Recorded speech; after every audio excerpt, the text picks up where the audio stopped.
All right, welcome back, music fans. It's the Real Music Observer, observing real music in real time for real people, just like you right there and me over here. Eddie Money is in the news because his ex-drummer, the guy by the name of Glenn Simmons, has filed a lawsuit against him. And it's not a pretty picture. It's just some weird stuff. It's a wrongful termination lawsuit because Eddie fired this guy. And the drummer, he had been with the Money Man since probably the mid-1970s or so. So the guy's been around for a while with Eddie and probably really liked the paycheck, if you know what I mean. And apparently, according to Eddie Money, this guy was rude to himself and his wife, especially on social media. I guess Money tried to keep certain information out of the court, out of the deposition. But unfortunately, some stuff has come out where it's leaked, where Eddie made up this made-up album, the reasons why Glenn basically got fired, and the reasons why I fired Glenn was the name of the album, and it was number one, he has been detrimental to my wife and children. Okay, that was track one on social media. Number two, there's really no other reason, really. That was not a very deep-cut album, Eddie. Only 2 songs on it about your ex-drummer, Glenn. Just, it's kind of funny. It gets a little bit weird, though, coming up here. It says, the suit was filed back in October of 2015 after Money decided to replace his band with his children. It ended a relationship between the two that dated back to 1974. And Simmons' suit alleges that Money often mocked him as he recovered from bladder cancer and a back injury. Really? He mocked him? Okay, and that's worthy of a lawsuit? Okay. Anyway, Simmons' fiancée Tammy actually joined the lawsuit, alleging that Money had sexually harassed her, including repeatedly making lewd comments, trying to kiss her. And this was at a 2013 private party where Eddie was actually on stage performing Think I'm in Love. And this is where it gets kind of disgusting, where apparently he unzipped his pants and put his thumb through his zipper, intending his thumb to look like, male appendage, okay, we'll just say that, and began to gyrate his hips and dance while he wiggled his thumb while facing her. Yikes. Have you seen Eddie lately? Yeah, that's not a pretty picture. It wouldn't be anyway, even if Eddie was, 1979 Eddie. Just, ugh. Okay, so Money has said the allegations against him are downright evil. He said they're downright evil. So, Simmons' attorney, this is kind of comical, in a statement says this. He actually used Eddie Money's music catalog to make this statement. And he said, Money truly has no control. Trouble has become his adopted middle name, and he's about to take the big crash.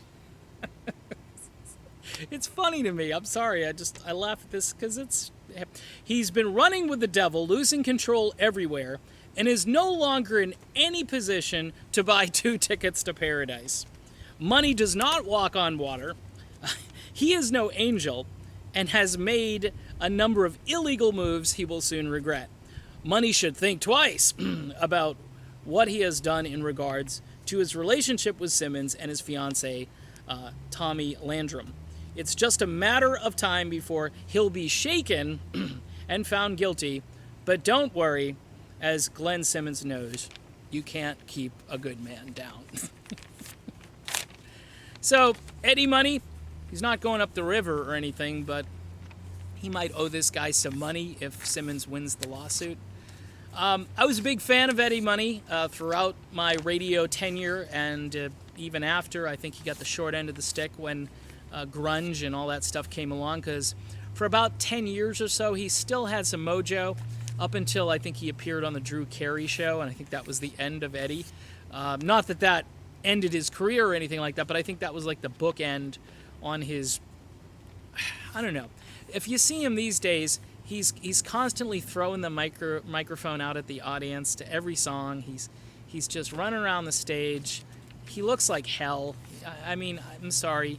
Clean him up, give him a new haircut, put him in some clothes that fit him. He's put on a few pounds. It's just, he's not the rock star. It's cool that he has brought his whole family into the business, and I know his daughter can sing, and I know other family members can play as well.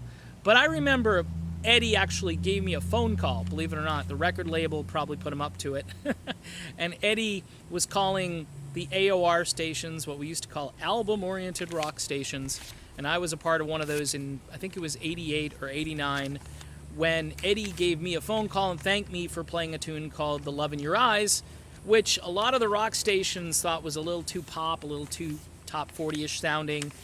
Even though it didn't do all that well on top 40, this was the follow-up to Walk on Water, which did very well all over the place. Walk on Water was a lot like Take Me Home Tonight, had that kind of sound to it.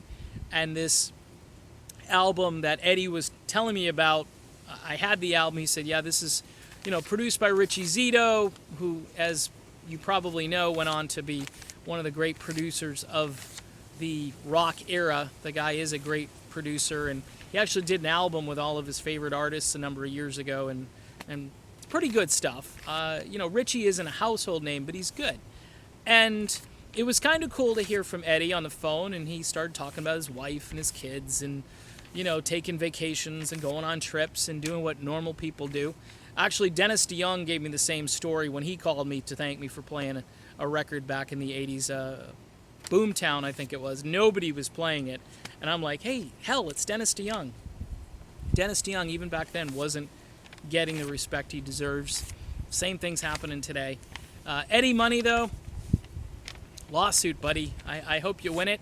I hope you can keep those 2 tickets to Paradise and keep rocking and do what you do. But, man, someone's going to clean Eddie up a little bit, okay? And if he's going to actually sing the songs, that would be kind of a cool thing. Every video I've seen the last couple of years, it's like karaoke night where everybody else sings and Eddie takes a line here or there and then walks away. And I guess it's just, a lot of these guys, I call it the oldies circuit now, some of them. And I hate to use the word oldies because then I'm basically admitting that I'm listening to oldies and I'm okay with it. But a lot of these guys, they're just going through the motions out there. They're just, I'm here, here's me, and even though I sound like hell and look like hell, I'm going to go out there and play.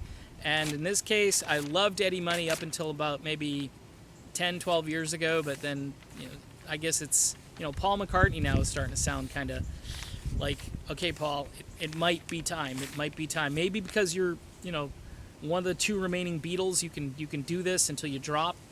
Eddie Money, not so much. Anyway, that's my report. Eddie Money, headed for the big crash? Hopefully not. Hopefully he's going to just make it through and everything will be great. And like this said, you just can't keep a good man down. I'm Dave, and we'll talk again soon on the Real Music Observer.